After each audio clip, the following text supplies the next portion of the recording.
গতকাল যে প্রশ্ন করেছি, একমাত্র মিডিয়া যারা শুরু থেকে বাংলাদেশের খবর দেখিয়ে এসছে, যারা বাংলাদেশের হিন্দুদের উপর অত্যাচার দেখিয়ে এসেছে, তাদের অপেক্ষা করতে হয়নি যে কবে একটা আগুন জ্বলে কবে ভয়ঙ্কর অবস্থা হবে, তার জন্য আমরা অপেক্ষা করি। প্রতি মুহূর্তের খবর তুলে ধরেছি।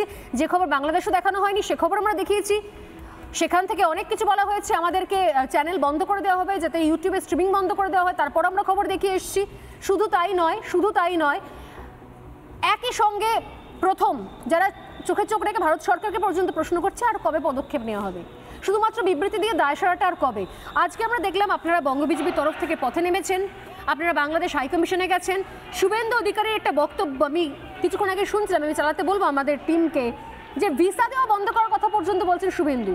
তিনি বলছেন আমদানি রপ্তানি, আমি গতকালই বলছিলাম যে কি কি কৌশলে এই নৃশংস বর্বর সরকারকে জব্দ করা যায়, যারা ওখানে থেকে বয়কট ভারত বলে অথচ ভারত বিদ্বেষীদের মাথায় তুলে চূড়ান্ত অরাজকতা তৈরি করে রেখেছে। আমার প্রশ্ন একটাই, যে নিঃসন্দেহে আমার এখনো প্রশ্ন আপনাদের কাছে, যে শুধুমাত্র 1-2 দিন আন্দোলন করে আপনারা থেমে যাবেন? আপনারাও কখনো কেন্দ্রে কি দিল্লির আপনাদের ঊর্ধ্বতন নেতৃত্বকে বলবেন কি যে আরও কড়া পদক্ষেপ নিতে? 1 এবং 2, শুধুমাত্র বিজেপি কেন? আমি যে প্রশ্ন একই সঙ্গে করেছিলাম, বাকিদের কেন কোনো দায় নেই? হিন্দু মানে তো বিজেপি নয়, আমি হিন্দু, আমি বিজেপি সমর্থক নাও হতে পারি, তারা কেন মুখ খুলছেন না, তারা কেন প্রতিবাদ করছেন না? সজল ঘোষ। আমি প্রথমে অরিত্রকে ধন্যবাদ জানাবো, যথেষ্ট সুন্দরভাবে একটা ব্যাপারকে সামনে এনে তুলে ধরেছে।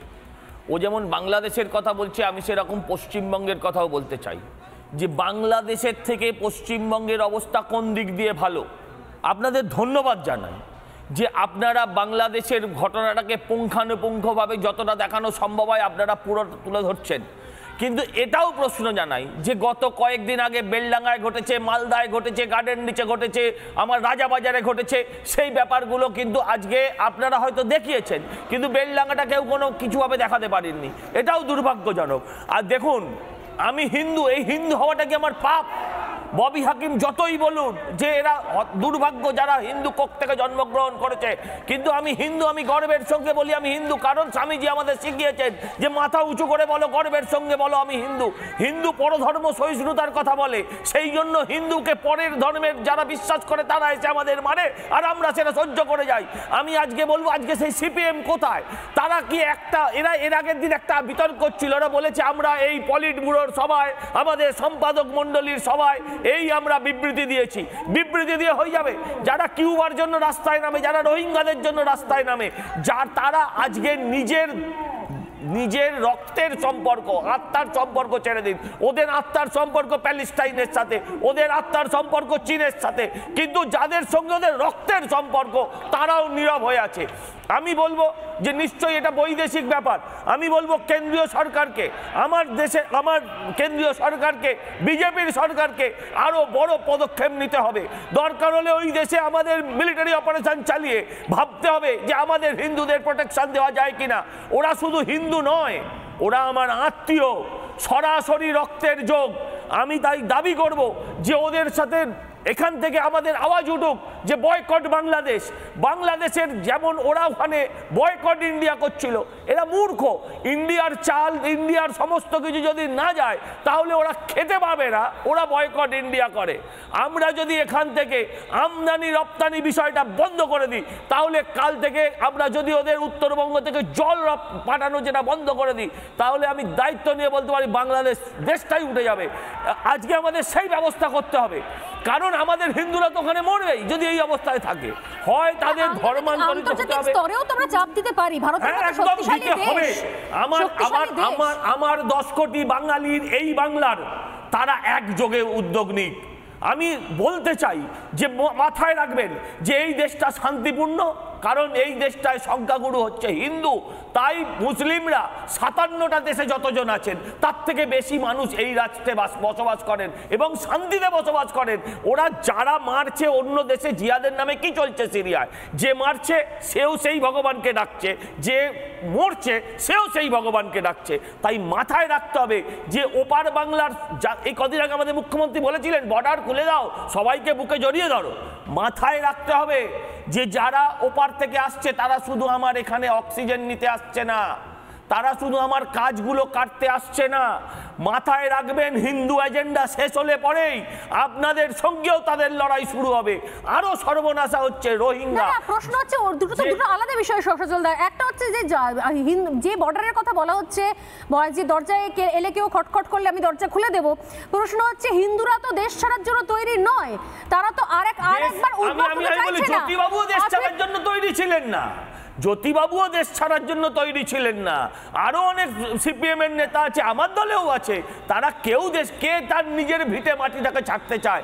একটা বেড়ালও বাড়ি থেকে যেতে চায় না। সেখানে একটা মানুষ যে তার বাবা জন্মেছে, দাদু জন্মেছে, তার ঠাকুর দাদা বড় হয়েছে, নিজেরা বড় হয়েছে, সেই জমিটাকে কে ছাড়তে চায়? মানুষ ছাড়তে বাধ্য হয়েছে, এক রাতের অন্ধকারে পালাতে হয়েছে, এক জামা কাপড়ে পালাতে হয়েছে, পরিবারেরও সবাইকে নিয়ে পালাতে পারিনি, অনেককে রেখে আসতে হয়েছে বাকি নিজেদের প্রাণ বাঁচাতে। তখন তারা ভেবেছিল চাচা আপন প্রাণ বাঁচা, কিন্তু সেই চাচার হাতে ওদের প্রাণ যাদের জন্য বর্ডার খুলতে চাইছেন তারা তো আর হিন্দুরা, দুর্ভাগ্যজনক তারা তো হিন্দুর জন্য বর্ডার খুলতে চাইছেন না, ভোট হবে না। সেটাই তো সবথেকে দুর্ভাগ্যজনক। শুধু পিসিমা নয়, মুখ্যমন্ত্রীকে মনে রাখতে হবে তিনি ঠাকুমাও, তার নাতনির ভবিষ্যতের কথা ভাবতে হবে। তার নাতনির ভবিষ্যৎটা কিন্তু আজকে সুরক্ষিত নয়। এই ঘটনা আগামী দিন পশ্চিমবঙ্গকে বাংলাদেশে পরিণত করবে যদি এখনো তাদের নজর না পাল্টায়। অ্যাবসলিউটলি সেই জায়গা থেকে প্রশ্ন যে যদি এখন আমি বললাম না যে পাশের বাড়িতে আগুন লাগলে আর যদি সময় মতো দমকল না পৌঁছয়, ফায়ার ব্রিগেড না পৌঁছয়, সেই আগুন জ্বলতে জ্বলতে আপনার আঙিনা পর্যন্ত চলে আসবে। এই মুহূর্তে ব্রেকিং নিউজে নজর রাখছি ঝন্টু বড়াইকের কাছে এবং সালাউদ্দিনের কাছে আসার আগে বাংলাদেশের শিবচর থেকে আসছে সব থেকে বড় খবর এই মুহূর্তে। বাংলাদেশের শিবচরে বন্ধ হলো ইসকনের শাখা, জোর করে ইসকনের শাখা বন্ধ করে দেওয়া হলো বাংলাদেশের শিবচরে। ইসকনের শাখার নাম হট্ট, সেখানে বন্ধ করে দেওয়া হলো ইসকনের শাখা। কি হয়েছে? সেনাবাহিনী এসে গাড়িতে তোলে ইসকন ভক্তদের। আজ হঠাৎ সেনাবাহিনীর তরফ থেকে বিশাল গাড়ি আসে, প্রচুর সেনা নামে সেখানে ইসকনের, এবং সেখানে প্রত্যেক ভক্তকে জোর করে বলপূর্বক গাড়িতে তোলা হয়। ইসকনের প্রতিষ্ঠাতার ছবি নামিয়ে দেওয়া হয়, খুলে নেওয়া হয় বোর্ড, দরজায় তালা লাগিয়ে দেওয়া হয়, সবাইকে বার করে নিয়ে। কি ভয়ঙ্কর খবর! আমি বলছিলাম যে শুরু হয়ে গিয়েছে, আমি কিছুক্ষণ আগে বলছিলাম যে এর নেপথ্যে শুধুমাত্র একটা বাংলাদেশের যে ছবি দেখছি আমরা, ঘটনা দেখছি, শুধু টার্গেট ইসকন নয়, আসলে নেপথ্যে অনেক বড় ষড়যন্ত্র রয়েছে। যতদিন না ট্রাম্প পুরোপুরি চার্জ নিচ্ছে ততক্ষণই বোধহয় বাফার টাইম এই ইউনুসের হাতে, ওই পোড়ামাটি তত্ত্বের মতো, স্কচ আর্থ পলিসির মতো, আমি যাব যখন সব ধ্বংস করে দিয়ে যাব, সব পুড়িয়ে দিয়ে যাব। আমি ঝন্টুবাবুর কাছে আসছি, তবে এক লাইন সজল ঘোষের কাছে। আমি এই ট্রাম্পের জন্য বসে থাকবো কেন? ট্রাম্প তো বাঙালি নয়। আজকে বাংলার 10 কোটি মানুষ যদি আমরা একযোগে নামতে পারি এই ঘটনার প্রতিবাদে, হিন্দু মুসলমান সম্মিলিতভাবে, তাহলে এই সরকার বাধ্য হবে, আমার কেন্দ্র রাজ্য সরকার দুটো সরকার বাধ্য হবে এর বিরুদ্ধে অপারেশন অ্যাকশন নিতে। আমি আপনাদেরকে বলছি, দেখুন এই ইসকন আজকে হয়ে গেছে দেশদ্রোহী, রাষ্ট্রদ্রোহী। এই ইসকন যত ঝড় ঝঞ্ঝা সমস্ত কিছু যখন এসছে, তখন এই ইসকনের মানুষগুলোর হাতে এরা খেয়েছে পড়েছে, ভারত সেবাশ্রম, রামকৃষ্ণ মিশন, এদের হাতে এরা খেয়েছে পড়েছে, এরা তাদেরকেও ছাড়ছে না।